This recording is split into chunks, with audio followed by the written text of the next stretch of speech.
Assalamualaikum warahmatullahi wabarakatuh. Perkenalkan, saya Ilham Musdalifah dari kelompok 3 yang di dalamnya beranggotakan 7 orang. Dalam hal ini akan memaparkan materi mengenai PPh pasal 24. PPh pasal 24 adalah peraturan yang mengatur hak wajib pajak untuk memanfaatkan kredit pajak mereka di luar negeri untuk mengurangi nilai pajak terutama yang dimiliki di Indonesia. Seperti yang tercantum pada pasal 24 ayat 1 Undang-Undang PPh bahwa pajak yang dibayar atau terutang di luar negeri atas penghasilan dari luar negeri yang diterima atau diperoleh wajib pajak dalam negeri boleh dikreditkan terhadap pajak yang terutang. Berdasarkan Undang-Undang PPh, Undang-Undang Nomor 36 Tahun 2008 dalam tahun pajak yang sama sebagaimana tercantum dalam pasal 24 ayat 2 Undang-Undang PPh, yaitu besarnya kredit pajak adalah sebesar pajak penghasilan yang dibayar atau terutang di luar negeri, tetapi tidak boleh melebihi perhitungan pajak yang terutang berdasarkan Undang-Undang PPh. Dan materi selanjutnya akan disampaikan oleh presentator yang kedua.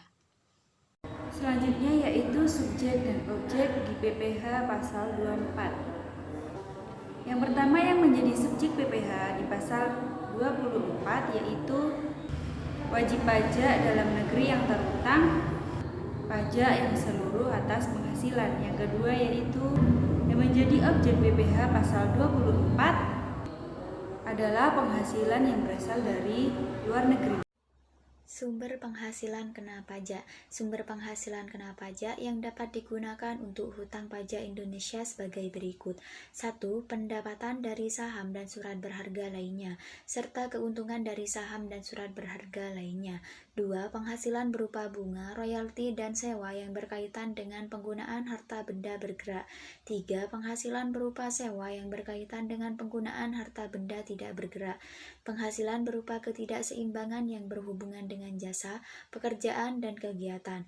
4. Pendapatan dari bentuk usaha tetap atau BUT di luar negeri. Penghasilan dari seluruh atau seluruh hak penambangan atau tanda keikutsertaan dalam pembiayaan atau pemanfaatan di sebuah perusahaan pertambangan. 5. Keuntungan dari aset tetap. Keuntungan dari aset yang merupakan bagian dari suatu bentuk usaha tetap atau BUT. Cara melaksanakan kredit pajak di luar negeri. Cara melaksanakan kredit pajak luar negeri. Untuk melaksanakan pengkreditan pajak yang terutang atau dibayar dari luar negeri, wajib pajak wajib menyampaikan kepada Direktorat Jenderal Pajak dengan dilampiri yang pertama, laporan keuangan dari penghasilan yang berasal dari luar negeri. Yang kedua, fotokopi surat pemberitahuan pajak yang disampaikan di luar negeri. Yang ketiga, dokumen pembayaran pajak di luar negeri. Hitungan PPh pasal 24.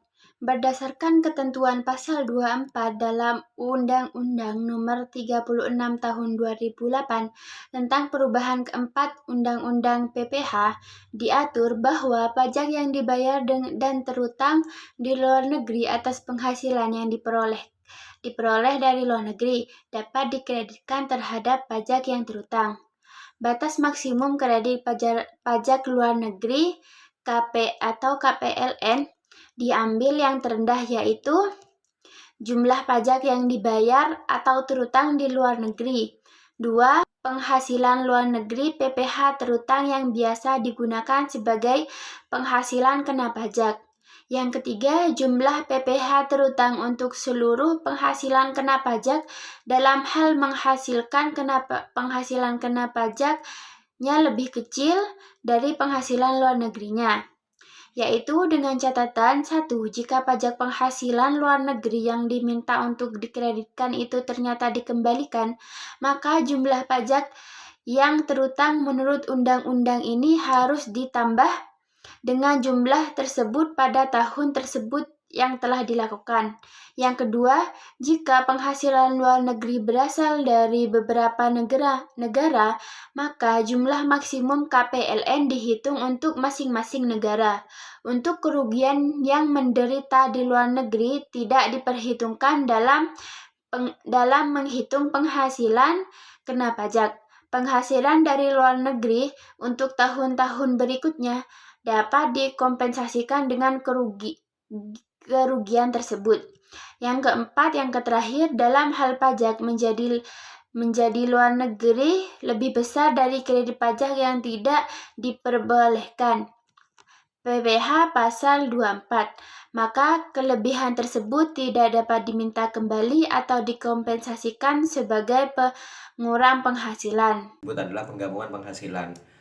Untuk menghitung pajak penghasilan yang terutang atas seluruh penghasilan yang diterima atau diperoleh wajib pajak dalam negeri, baik dari dalam negeri maupun luar negeri, maka seluruh penghasilan wajib pajak tersebut digabungkan. Penggabungan penghasilan yang berasal dari luar negeri dilakukan sebagai berikut. Yang pertama yaitu untuk penghasilan dari usaha yang dilakukan dalam tahun pajak diperolehnya penghasilan tersebut. Yang kedua, untuk penghasilan lainnya yang dilakukan dalam pajak diterimanya penghasilan tersebut. Yang ketiga, untuk penghasilan berupa dividen yang diperoleh wajib pajak dalam negeri atas penyertaan modal sedikit kurangnya itu kurang lebih dari 50% dari jumlah saham yang disetor atau secara bersama-sama dengan wajah dalam negeri lainnya sedikit kurangnya lebih sebesar dari 50% dari jumlah saham yang penyetor pada badan usaha di luar negeri. Tidak dan dalam di bursa efek dilakukan dalam tahun pajak pada saat perolehan dividen tersebut. Mungkin itu saja yang dapat saya sampaikan. Kurang lebihnya mohon maaf. Wassalamualaikum warahmatullahi wabarakatuh.